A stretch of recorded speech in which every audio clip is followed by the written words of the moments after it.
From London, I'm Rochelle Travers, and this is The Standard. It looks like the UK has been thrust to the front of the Western Alliance. The upheaval in US politics and potential return of Donald Trump to the White House, as well as the political turmoil in Germany and France, means Prime Minister Keir Starmer has been propelled into NATO leadership, due to the UK Labour government being seen as the strongest and most stable of the lead European NATO allies. The alliance faces an increasing threat from Russia, with growing concern that Putin is working alongside China, North Korea and Iran. Here to explain what this all means for the UK and the rest of the world is Robert Fox, the Evening Standard's defence editor. Robert, why is the UK being thrust to the front of the Western Alliance? Because of what is happening in America with the way that the presidential race has taken a sudden turn. And it's raised behind the scenes the question of future American commitment to NATO and the security of Europe. Either way, there will be less commitment, but even with a Trump presidency, I don't think there will be a complete abandoning of European NATO. And it's key also to a lot of the way America does its defense in general. But both from a Harris presidency, I think almost as much as a Trump presidency, there will be reluctance to commit to Ukraine. Europe, through the NATO partners from the European continent and including Canada, and the EU partners are committed to supporting Ukraine. Now, in this story, it's the European allies of NATO that are so important.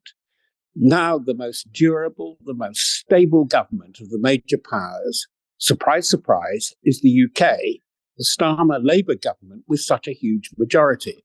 The German government isn't in such a happy position, a weak coalition, and France is struggling to put together a government at all. Is it risky for us to be in such a prominent role? I think that this could have been forecast, but the surprise is that the Labour government, the incoming cabinet with Keir Starmer, David Lammy as the Foreign Secretary, and John Healey, very important, as the Defence Secretary, just reeled back 2.5 weeks ago, before the election victory day, as it turned out, of July the 4th, they couldn't possibly have imagined that events would turn this way, both between America and France in particular, but also Canada is weak, that actually puts Starmer as the established leader with real legs in this government. This government will certainly look set to last for years. And you cannot say that of any of the administrations, including the Americans that I've mentioned, that there may be just an interim presidency, whether Trump or Harris or whoever, that will just be another 4 years. There's the ongoing potential threat from Russia, China, North Korea and Iran. How much responsibility comes with a prominent position in the Western Alliance when it comes to strategy against this quartet? Well, you become the wise counselor, the wise advisor, because this is where we come into Ukraine, where the UK has done a lot, nothing like as much, of course, as the US, and nothing like what Germany has done at the civilian level, with something like 19 billion euros worth of commitment. But what is so strong about the UK's performance is that the advice to the Ukraine leadership, military and civil, from the Brits is so highly prized and appreciated. I'm speaking to you from the British Army conference, and we've had the new ambassador from Ukraine speaking, General Zaluzhny, who was the commander who kept the Russians at bay until last year when he was replaced. But the appreciation of the kind of level of advice of the people that went in on the ground, not generally publicized, training on the ground, helping people with new techniques, using new weapons like the British Storm Shadow, the French equivalent, Scalp, and also Italian manufactured Storm Shadow. But they've been a very crucial weapon.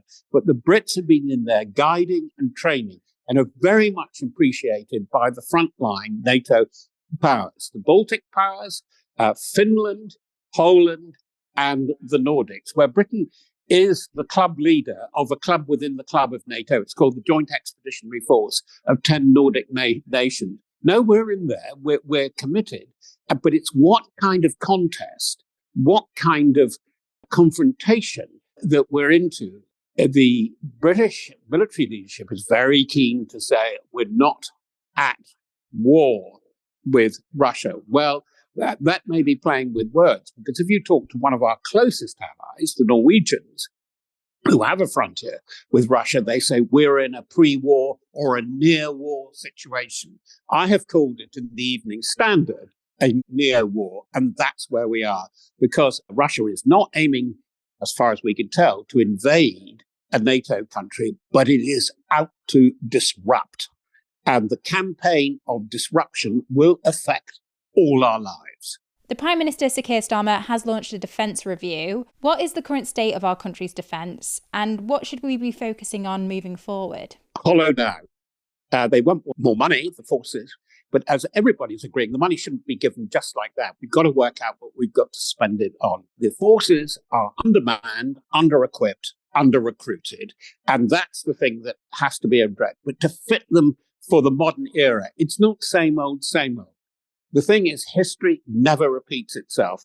And also, I love the exam question I always give, and is that history teaches us nothing. We've heard at this conference some journalists saying, "Oh, are we on the brink of World War III?" Well, if you think of World War III in terms of the World War I and World War II, which killed 60 million people, that was industrial war. But there is a global confrontation now, and that is the basis of the defence review. As Lord George Robertson, former Defence Secretary, former Secretary General of NATO, leading the review, said we are faced by a lethal and unpredictable quartet of disruptors who may do possibly worse: Russia, China, North Korea, and Iran. And if you'd said 2 years ago, a quartet made up by those four members were going to be the main threat to the stability of the world and the alliances in which Britain is key and is affected, you would have thought it was madness. But we are affected because it's going to affect supply, as we've seen through the Houthis, communications, undersea, and through things like GPS, the satellite positioning system, because the Russians and our allies even are playing around with this. It is something where we have to be more vigilant.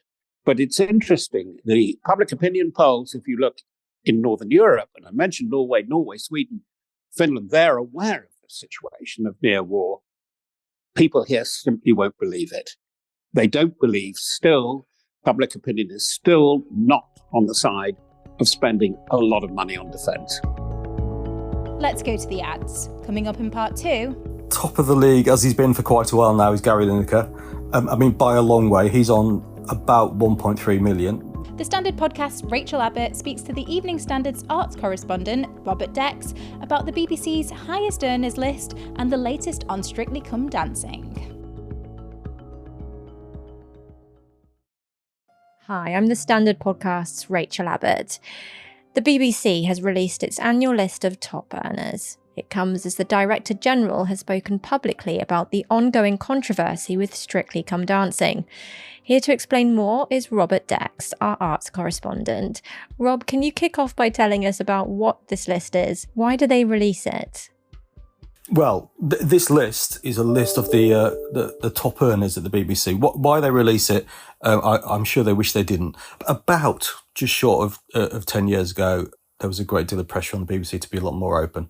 And as part of the annual review that they put out yearly, they agreed to put out sort of salary charts, basically, of who earns what. Now, it is, having said all that, not as simple as all that, as things never are. So it's only people who earn above a certain amount.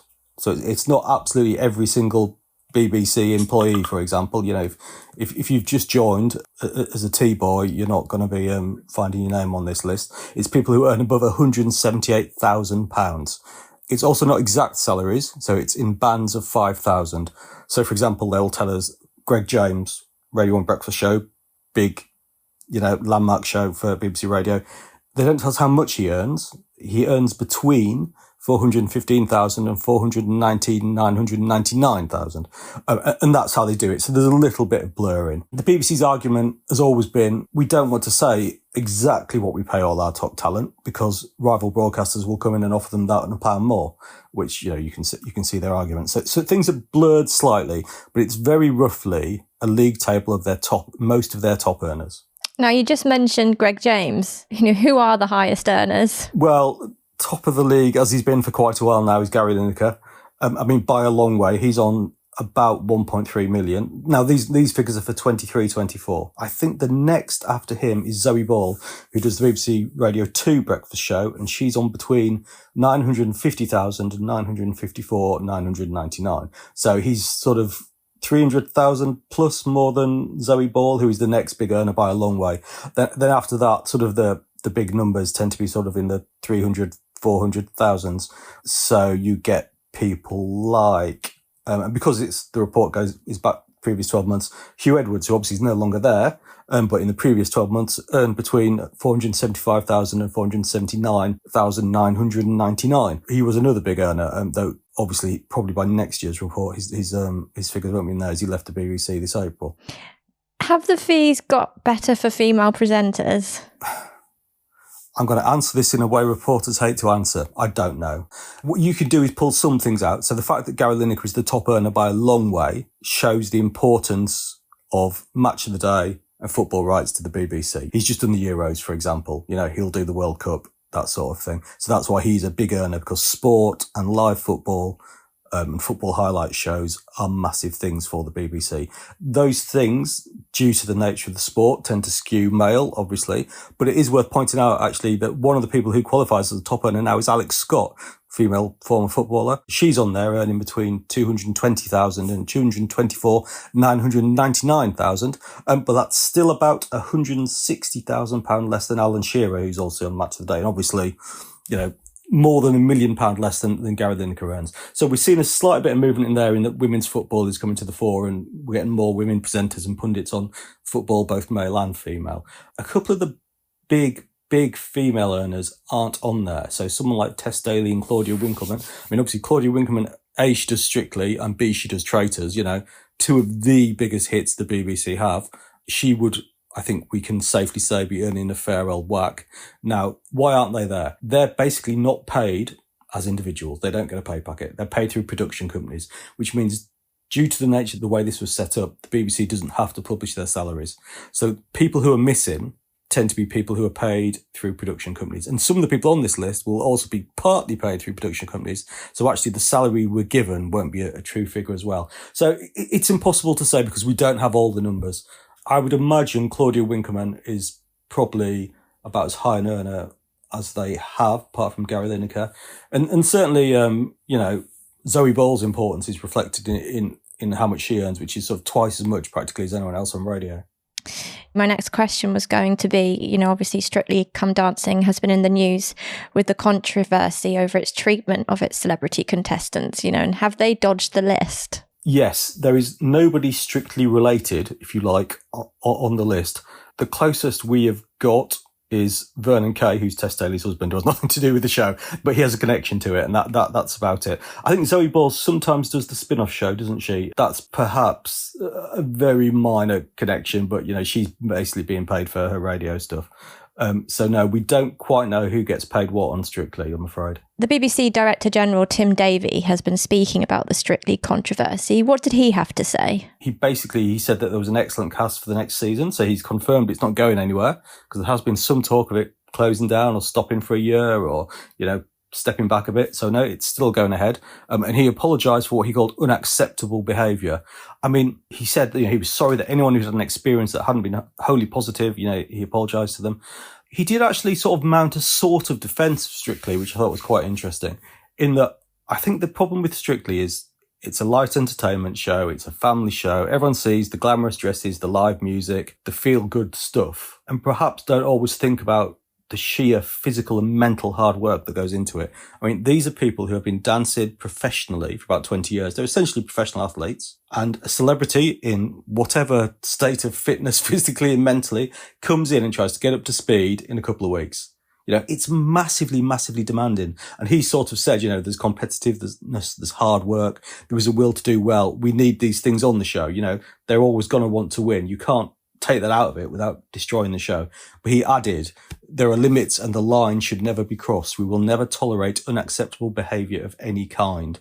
And he made a point of saying that if anyone has anything they want to speak about, anything they want to talk about, then they should come to the BBC, they should speak to them. They've got safeguarding people in place who can talk to them so that they can look at changing the rules, bringing in new rules, which obviously they've done. They brought in more staff, which means the dancers and the competitors will always have chaperones now, that sort of thing.